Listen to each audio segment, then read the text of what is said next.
This is the 108th Taiku in the Babylonian Talmud. It appears in Tractate Gittin, page 83a. Actually, it starts at the bottom of 82b with the words Baye Abaye. Baye Abaye, Amar la Hareat Muteres Lechol Adam, Chutz Miruven V'Shimon. V'chazar Amar Ruven V'Shimon Mahu. Abaye raises a dilemma. If a man said to his wife, while handing her a bill of divorce, "You are hereby permitted to marry any man except for Reuven and Shimon," and then he said to her, "You are permitted to marry Reuven and Shimon," what is the halacha? Mi amrina, do we say Mai da'asar shara or Dilma Mai da'asar shara or Mai shara asar? Do we say that what he forbade initially he then permitted, enabling her to marry anyone, including Reuven and Shimon, in which case the severance is complete? Or perhaps what he forbade initially and then he permitting her to marry Reuven and Shimon, and what he permitted he initially forbade. He permitted her only to marry Reuven and Shimon, excluding all the other men. I don't see why they can't just clarify it, but okay, you're making a case where it wasn't clarified. Okay, if you say, now we turn to 83a, top. Imtim salomar mai dasar shera l'Reuven ma'u. L'Reuven v'hu adin l'Shimon v'hai l'kamar l'Reuven mishum l'patach be odim l'Reuven dafka. If you say that what he initially forbade and then he permitted, enabling her to marry anyone she wishes, what is the halacha if he said the second time that she is permitted to marry Reuven? Did he mean that she is permitted to marry Reuven, and the same is true with regard to Shimon, meaning she is permitted to marry him as well? Is the fact that he mentioned only that she is permitted to marry Reuven because he opened his prior qualification by mentioning him before he mentioned Shimon, but he intended to permit her to marry Shimon as well? Or did he perhaps specifically intend to permit her to marry Reuven? Now, a lot of these teikus, for me, it's just it seems to be kind of a moot point because people don't really talk that way. It's always clarified what they mean.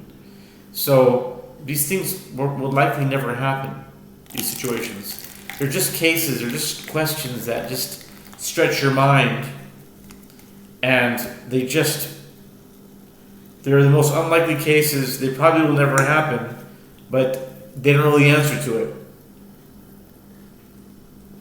So, but any type of these legal situations, it's always clarified what they mean. You're not going to be in a situation, people don't talk in these two words. What if he said two words? Reuven and Shimon. And then he walks away. That just doesn't happen. Let's be honest, that doesn't happen. Okay, let's continue. V'imtim salomar l'Reuven dafka l'Shimon ma'u l'Shimon v'hu adin l'Reuven hai dekam l'Shimon mishum desalik minao dilma l'Shimon dafka. And if you say that he intended to permit her to marry specifically Reuven and not Shimon, what is the halacha if he said that she is permitted to marry Shimon? Did he mean that she is permitted to marry Shimon, and the same is true with regard to Reuven, and the fact that he mentioned only Shimon is because he ended his initial previous statement by mentioning him, or perhaps he was specifically referring to only Shimon? Again, these things are not realistic. They would never happen. They probably never did happen. And you know what? I think if you ask any Talmudist, any person who talks about these things, they would agree to you that these things never happened. It's just, these are cases that unlikely, they probably would never happen, but we want to know what would be the case if it did happen. Even if it's like 99.999, or even if it's 100% would never happen, we want to know what would happen if it would happen. It will never happen, but we want to know, and we can learn something from that. Anyway, let's continue. By Rav Ashi asks, Afla Shimon, also to Shimon Mahu. Af Ruvain kai o Dilma af Alma kai Taiku. So this is what gets to me. Okay, I'll read the final question. I think it's probably all these cases, but this is the question that brings out the Taiku. Rav Ashi raises another dilemma with regard to the same case. If he said to her the second time, "You are also permitted to marry Shimon," what's the halacha? Is the word also referring to Reuven, meaning she is permitted to marry Shimon in addition to Reuven, or perhaps is also referring to everyone, meaning she is permitted to marry Shimon in addition to all men, but not Reuven? And so it says Taiku. This is the 108th Taiku, Gittin 83a. If you want to take a look at it, the top first few lines. Now here's my dilemma with it, and I call this the 318th Taiku. No, that's not. It might be the 320th Taiku, but these are like really, really minute points, very intricate, unlikely. They're unlikely, intricate, and unlikely don't really go together. They are intricate. They're minutia. They're very detailed, and they're very unlikely to happen. Any of these things, like 99.99, 109s, maybe even 100%. I mean, it could happen, but it's never been recorded as happening. These types of things, because they're not realistic.